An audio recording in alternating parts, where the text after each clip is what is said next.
Sociable, ambitious, athletic. This is what people remember about Sanda Dia.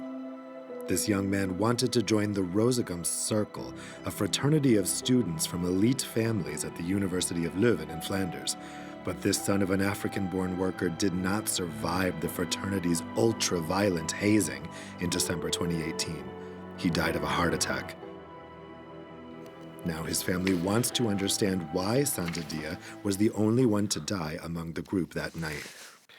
It's important to note that many parents were part of this small elite student club. And the parents of the parents know each other, and everyone knows each other. It's clear that Sanda Dia's father was not part of the Rozengam's circle. His father just wants to understand why it's his son, who's of African origin, that died. After all, we've seen images of these young people dressed in Ku Klux Klan costumes in the previous years. The suspicions of racism have recently given a completely different face to this scandal, which was at first presented as just an unfortunate accident. At the time, the only punishment the boys received from the University of Leuven was to do community service and write an essay on the meaning of hazing. But now the tone seems to have changed.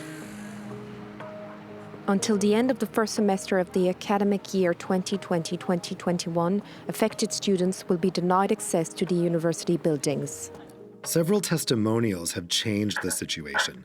Accounts like that of Alexander, a former party hall employee who remembers a late night organized by the Rozengam's Circle 2 months before Sanda Dia's death.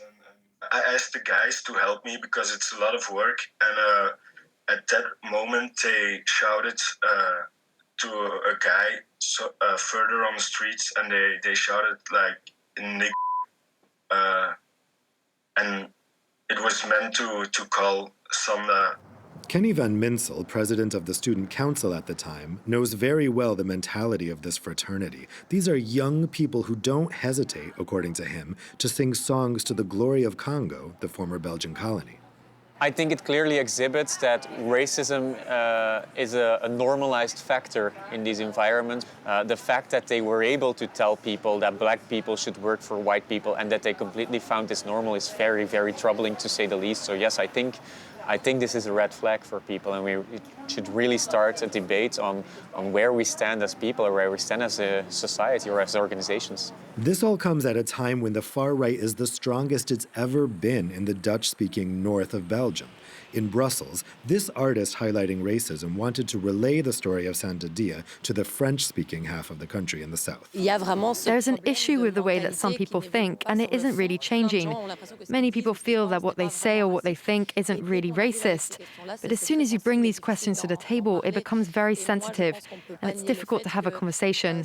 I don't think we can deny the fact that Sanda Dia is a black student who died in an entirely white group, which supports nationalist ideas, clearly racist ideas. How can we ignore the racism in this case? To me, it's crystal clear. Since 2015, the Interfederal Center for Equal Opportunities has observed a constant increase in the number of cases of racial discrimination in Belgium. We have not processed our colonial past, so there are representations, stereotypes that exist and indeed contain discriminatory overtones, racist overtones, and this is something that runs through our society. This inequality expands in a kind of structural way. It isn't necessarily intentional. There isn't a great racist plot where other people get together to discriminate against others. I think it's something that is, in part of the subconscious. The center has taken up the case of Sanda Dia's death. If their investigation proves the racist intent, the organization will file a civil complaint.